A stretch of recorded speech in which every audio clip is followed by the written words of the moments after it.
This is Sherry Stevens, the CEO of the Women's Executive Network, and I have with me here today Diane Ross. Diane is a certified executive coach, a professional leadership mentor, and a facilitator, and Gallup certified strengths coach. She's also the founder of the Elephant Conversations. Diane is also a WXN vetted master coach, and she will lead 2 sessions of our 10-session Boldly Forward Leadership Learning Series. Welcome, Diane. Oh, thanks so much for having me, Sherry. So happy to have you here. So, Diane, you are doing 2 sessions, and the second session that you are going to be talking about is sorry, get my papers here. They're all messed up here. So the second one is bold building blocks number 2, living your values boldly forward.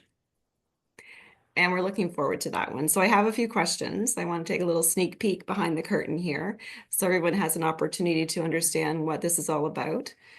So I have often hear the advice, live in alignment with your values.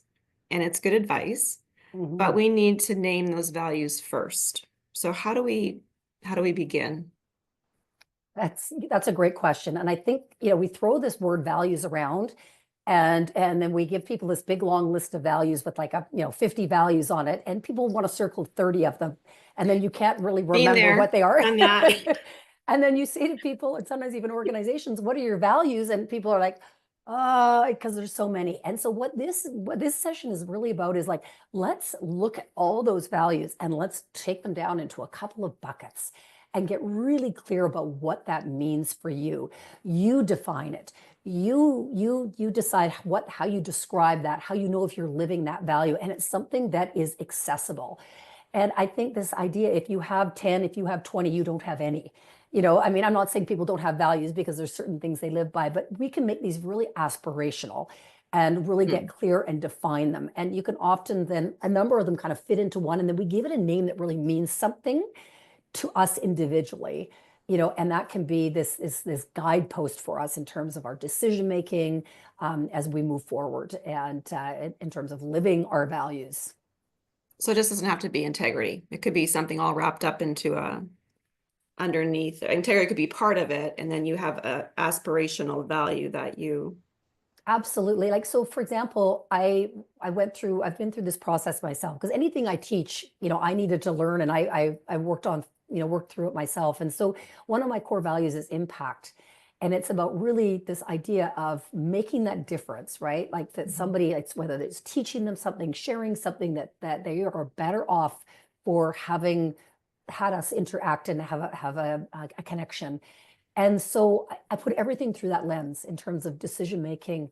But impact is so many things, right? It's integrity, right? It's courage. It is, so there's a number of things that are under it. But when I really make it clear in my mind, I know what it is. I don't even, because I've really thought it through. And it's this bucket of things that I know what those are.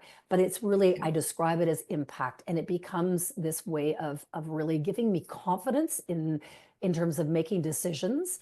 And also, I really feel like it helps me to do my best work. And I think that's when we talk about being in alignment with our values, right? We don't have that sense of like, oh, this, like somebody else has pushed us into something, outside of our boundary. It helps us, because I think that's the other thing. Boundaries is one of those things. We all want to have boundaries, but they feel so uncomfortable, and we're not totally sure how to do it. But when we're clear about those values, the boundaries become a lot easier. Yeah.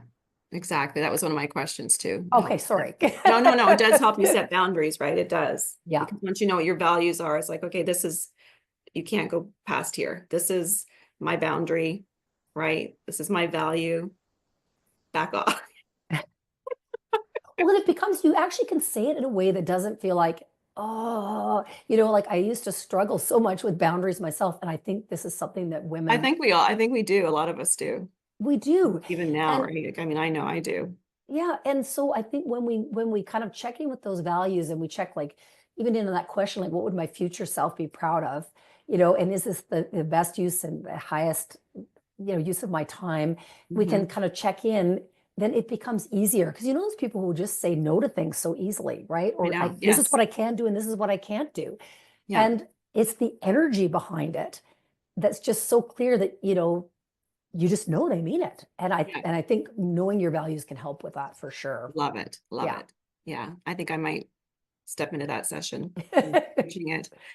What is the common misconception though that we have when we start the values exercise? I think the common misconception is what you talked about at the beginning, that we got to, because so many of them, we want to have family, we want to have Right. integrity, we want Friend. to have Yeah. Yeah. courage, Yeah. we Courage. want them all, right? Yeah. We want that whole shopping basket. And where we can, if we can really start to figure out which of those things goes together Yeah. and really define them, and define them in a way that works for us. Because my definition of impact could be different than your definition of impact versus somebody else's definition, right? Just like integrity could. So we really want to spend time coming up with your definition. So I Okay. think, yeah, I think the idea is that it's how can I possibly choose? Yes. And I recently taught a workshop where somebody said, I can't believe I've been living my life and I didn't really understand those values that were driving so much. And having that clarity, that gives me a lot of confidence as I move forward. Yeah. And that's what I hope people get out of it.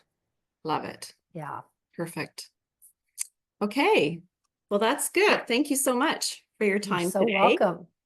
Appreciated it. And this session is on May the 29th, I believe. Yes, May the 29th. So looking forward. I'm actually going to go to that one. I need to set some Awesome. boundaries. Well, and what's beautiful about it, what's beautiful about is if people have done the strengths first, which we're running 2 weeks beforehand, and then they do the values, the interplay between the two and how those work is it's sort of like, you know, how it's like an accelerant, right? It just makes it that Yes. much more powerful. So I Yeah. really encourage people to come to both, even if you think, I know what my strengths are, I know what my values are. I know that just when you start to kind of look at them in this deeper way, there's just nuances that can, you know, those, as you know, those small little things can have such a big impact in our Yeah, lives. for Yeah. sure. Well, Yeah. thank you, my friend. Thank I you. appreciate you. I appreciate And you. everybody, get ready to elevate your leadership game with the WXM Boldly Forward Leadership Learning Series. Starting on March the 6th and running through to December, this series is designed to ignite your potential, push boundaries, and drive you towards success. For more details, visit wxnetwork.com or follow the link below. Diane, have a fabulous day. You too, Sherry. Thanks so much for having me. Thank you. Okay, And everybody take care. else, have a fabulous day, and let's all step boldly forward into our future together. Bye-bye, everyone.